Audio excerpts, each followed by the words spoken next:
Assalamualaikum warahmatullahi wabarakatuh. Jadikan Al-Quran sebagai bacaan utamamu, dan jadikan Al-Quran serta hadis pedoman hidupmu pula.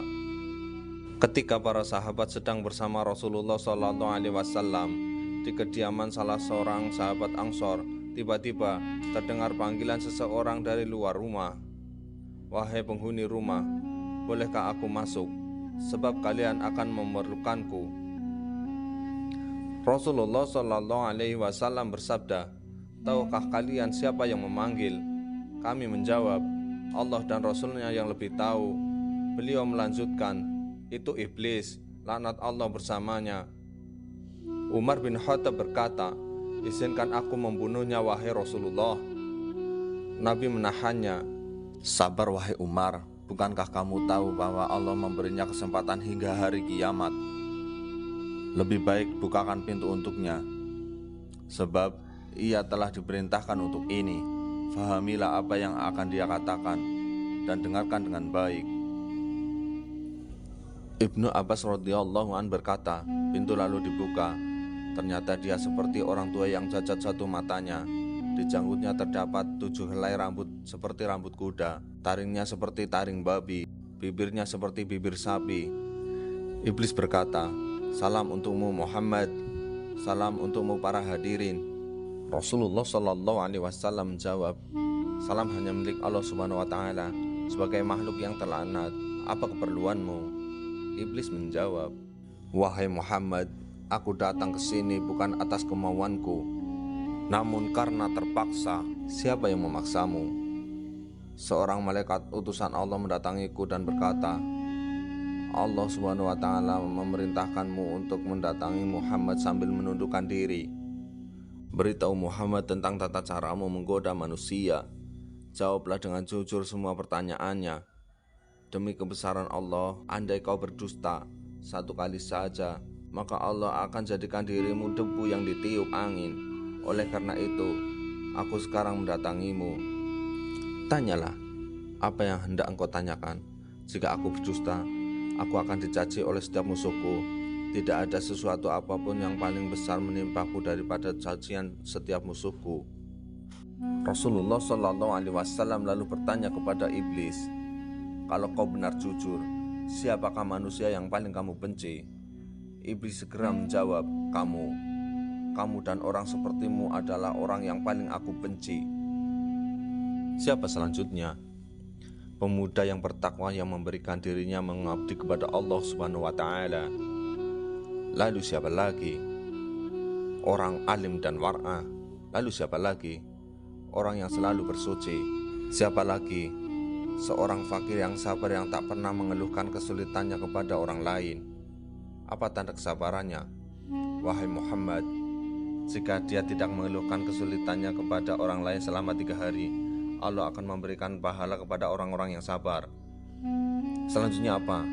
Orang kaya yang bersyukur. Apa tanda kesyukurannya? Ia mengambil kekayaannya dari tempatnya dan mengeluarkannya juga dari tempatnya. Orang seperti apa Abu Bakar menurutmu? Dia tidak pernah menurutiku di masa jahiliyah, apalagi dalam Islam. Umar bin Khattab, demi Allah, setiap berjumpa dengannya aku pasti kabur. Utsman bin Affan, aku malu dengan orang yang malaikat pun malu padanya. Ali bin Abi Thalib, aku berharap darinya agar kepalaku selamat darinya dan berharap ia melepaskanku dan aku melepaskannya. Tetapi ia tidak akan melakukan itu. Ali bin Abi Thalib selalu berzikir kepada Allah Subhanahu wa Ta'ala. Apa yang kau rasakan jika melihat seseorang dari umatku yang hendak sholat? Aku merasa panas dingin dan gemetar. Kenapa? Sebab setiap seorang hamba yang bersujud 1 kali kepada Allah, Allah mengangkatnya 1 derajat. Jika seorang umatku berpuasa, tubuhku terasa terikat hingga ia berbuka. Jika ia berhaji, aku seperti orang gila. Jika ia membaca Al-Quran, aku merasa meleleh laksana timah di atas api. Jika ia bersedekah, itu sama saja orang itu membelah tubuhku dengan gergaji. Mengapa jadi begitu? Sebab dalam sedekah ada 4 keuntungan baginya. yaitu keberkahan dalam hartanya, hidupnya disukai. Sedekah itu kelak akan menjadi hijab antara dirinya dengan api neraka, dan segala macam musibah akan terhalau darinya.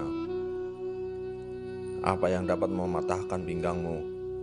Suara kuda perang di jalan Allah. Apa yang dapat melelehkan tubuhmu? Taubat orang yang bertaubat. Apa yang dapat membakar hatimu? Istighfar di waktu siang dan malam. Apa yang dapat mencoreng wajahmu? Sedekah yang diam-diam. Apa yang dapat menusuk matamu? Salat fajar. Apa yang dapat memukul kepalamu? Salat berjamaah. Apa yang paling mengganggumu? Majelis para ulama. Bagaimana cara makanmu? Dengan tangan kiri dan jariku. Di manakah kau menaungi anak-anakmu di musim panas? Di bawah kuku manusia. Nabi lalu bertanya, siapakah temanmu wahai iblis? Pemakan riba. Siapa sahabatmu? Pezina. Siapa teman tidurmu? Pemabuk. Siapakah tamumu? Pencuri. Siapakah utusanmu? Tukang sihir. Apa yang membuatmu gembira? Bersumpah dengan cerai. Siapa kekasihmu? Orang yang meninggalkan sholat Jumat. Siapakah manusia yang paling membahagiakanmu? Orang yang meninggalkan sholatnya dengan sengaja. Rasulullah SAW bersabda, segala puji bagi Allah yang telah membahagiakan umatku dan menyengsarakanmu. Iblis segera menimpali. Tidak, tak akan ada kebahagiaan selama aku hidup hingga hari akhir. Bagaimana kau boleh berbahagia dengan umatmu, sementara aku boleh masuk ke dalam aliran darah mereka, dan mereka tak boleh melihatku. Demi yang menciptakan diriku dan yang memberikanku kesempatan hingga hari akhir, aku akan menyesatkan mereka semua, baik yang bodoh atau yang pintar, yang boleh membaca dan yang tidak boleh membaca, yang durjana dan yang soleh, kecuali hamba Allah yang ikhlas. Siapa orang yang ikhlas menurutmu? Tidakkah kau tahu wahai Muhammad, bahwa barang siapa yang menyukai emas dan perak, ia bukan orang yang ikhlas. Jika kau lihat seseorang yang tidak menyukai dinar dan dirham, tidak menyukai sanjungan dan pujian, aku bisa pastikan bahwa dia bukan orang yang ikhlas, maka aku meninggalkannya. Selama seorang hamba masih menyukai harta dan sanjungan dan hatinya selalu terikat dengan kesenangan dunia, ia sangat patuh padaku. Tahukah kamu Muhammad, bahwa aku mempunyai 70.000 anak, dan setiap anak memiliki 70.000 syaitan. Sebagian ada yang aku tugaskan untuk mengganggu ulama, sebagian untuk mengganggu anak-anak muda, sebagian untuk mengganggu orang tua, sebagian untuk mengganggu wanita-wanita tua, sebagian anak-anakku juga aku tugaskan kepada para zahid. Aku punya anak yang suka mengencengi telinga manusia, sehingga ia tidur pada sholat berjamaah. Tanpanya, manusia tidak akan mengantuk pada waktu sholat berjamaah. Aku punya anak yang suka menaburkan sesuatu di mata seseorang yang sedang mendengarkan ceramah ulama, hingga mereka tertidur dan pahalanya terhapus. Aku punya anak yang senang berada di lidah manusia.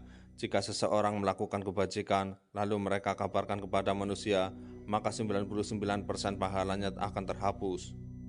Pada setiap seorang wanita yang berjalan, anakku dan syaitan duduk di pinggul dan pahanya, lalu menghiasinya, agar setiap orang memandanginya. Setan juga berkata, keluarkan tanganmu. Lalu ia mengeluarkan tangannya, lalu setan menghiasi kukunya. Mereka anak-anakku selalu menyusup dan berubah dari suatu tempat ke tempat lainnya, dari satu pintu ke pintu lainnya, untuk menggoda manusia, hingga mereka terhempas dari keikhlasan mereka. Akhirnya mereka menyembah Allah tanpa ikhlas, namun mereka tidak merasa. Tahukah kamu wahai Muhammad, bahwa ada rahim yang beribadah kepada Allah selama 70 tahun.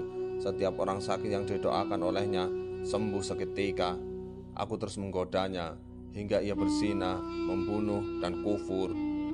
Tahukah kamu wahai Muhammad, dusta berasal dari diriku. Akulah makhluk yang pertama berdusta. Pendusta adalah sahabatku. Barang siapa yang bersumpah dengan berdusta, ia kekasihku. Tahukah kau Muhammad, Aku bersumpah kepada Adam dan Hawa dengan nama Allah bahwa aku benar-benar menasehatinya. Sumpah dusta adalah kegemaranku, hibah dan namimah atau adu domba adalah kesenanganku.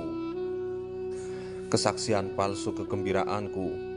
Orang yang bersumpah untuk menceraikan istrinya, ia berada di pinggir dosa, walau hanya sekali, dan walaupun ia benar. Sebab barang siapa yang membiasakan dengan kata-kata cerai, istrinya akan menjadi haram baginya. Kemudian ia akan beranak cucu hingga hari kiamat. Jadi semua anak-anak zina, dan ia masuk neraka hanya dengan satu kalimat, yaitu cerai. Wahai Muhammad, umatmu ada yang suka lalai semasa sholat. Setiap ia hendak berdiri untuk sholat, aku bisikan kepadanya waktu masih lama, kamu masih sibuk. Lalu ia menundanya hingga ia melaksanakan sholat di luar waktu. Maka sholat itu dipukulkannya ke mukanya. Jika ia berhasil mengalahkanku, aku biarkan ia sholat, namun aku bisikan ke telinganya, di kanan dan kirinya. Dia pun menoleh.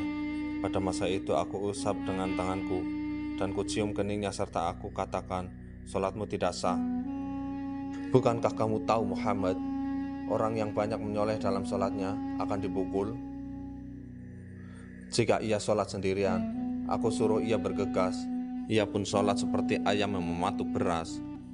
Jika ia berhasil mengalahkanku dan ia sholat berjamaah, aku ikat lehernya dengan tali hingga ia mengangkat kepalanya sebelum imam atau meletakkannya sebelum imam.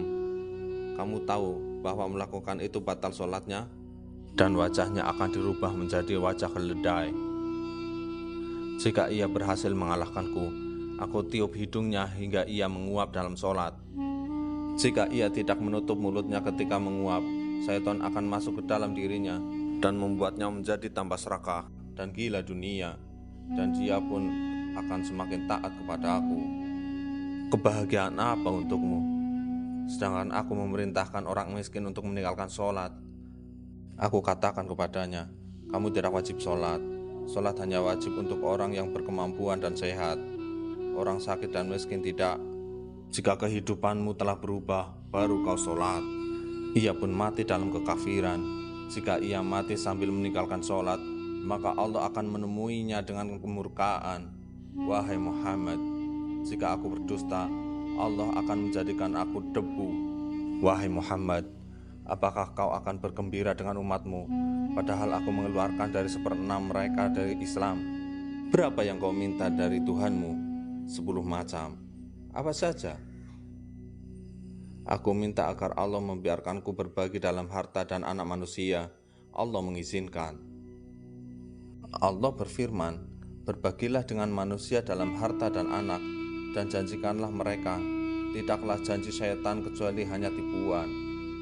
Harta yang tidak disakatkan, aku makan darinya. Aku juga makan dari makanan haram dan yang dicampur dengan riba. Aku juga makan dengan makanan yang tidak dibacakan nama Allah.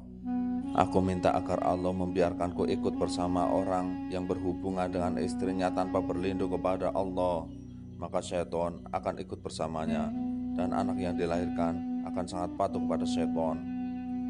Aku minta agar boleh ikut bersama orang yang menaiki kendaraan bukan untuk tujuan yang halal. Aku minta agar Allah menjadikan bilik mandi sebagai rumahku. Aku minta agar Allah menjadikan pasar sebagai masjidku. Aku minta agar Allah menjadikan syair sebagai Qur'anku. Aku minta agar Allah menjadikan pemabuk sebagai teman tidurku. Aku minta agar Allah memberikanku saudara. Maka ia jadikan orang yang membelanjakan hartanya untuk maksiat sebagai saudaraku. Allah berfirman, orang-orang yang boros adalah saudara-saudara syaitan. Wahai Muhammad, aku minta agar Allah membuatku boleh melihat manusia sementara mereka tidak boleh melihatku. Dan aku meminta agar Allah memberiku kemampuan untuk mengalir dalam aliran darah manusia. Allah menjawab, silakan. Aku bangga dengan hal ini hingga hari kiamat. Sebagian besar manusia bersamaku di hari kiamat. Iblis berkata lagi, wahai Muhammad, aku tak boleh menyesatkan orang sedikit pun. Aku hanya boleh membisikkannya dan menggoda. Jika aku boleh menyesatkan, tak akan ada tersisa seorang pun. sebagaimana dirimu. Kamu tidak boleh memberikan hidayah sedikit pun. Engkau hanya Rasul yang menyampaikan amanah. Jika kau boleh memberi hidayah, tak akan ada seorang kafir pun di dunia ini. Kau hanya boleh menjadi penyebab untuk orang yang ditentukan sengsara. Orang yang bahagia adalah orang yang ditulis bahagia sejak di perut ibunya. Dan orang yang sengsara adalah orang yang ditulis sengsara semenjak dalam kandungan ibunya. Rasulullah Shallallahu Alaihi Wasallam lalu membaca ayat, mereka akan terus berselisih kecuali orang yang dirahmati oleh Allah Subhanahu Wa Taala. Kemudian Rasulullah membaca, sesungguhnya ketentuan Allah pasti berlaku. Iblis lalu berkata, wahai Rasul Allah, takdir telah ditentukan dan pena takdir telah kering. Maha suci Allah yang menjadikanmu pemimpin para nabi dan rasul, pemimpin penduduk surga, dan yang menjadikan aku sebagai makhluk celaka dan pemimpin penduduk neraka. Aku si celaka yang terusir. Ini akhir yang ingin aku sampaikan kepadamu, dan aku tak berbohong. Na'udzubillah. Jangan sampai kita menjadi orang yang tersesat dan menjadi teman syaitan. Neraka itu panas, panasnya melebihi panasnya di dunia, bahkan beribu-ribu kali lipat. Wallahu a'lam bishawab. Mudah-mudahan ini bermanfaat. Assalamualaikum warahmatullahi wabarakatuh.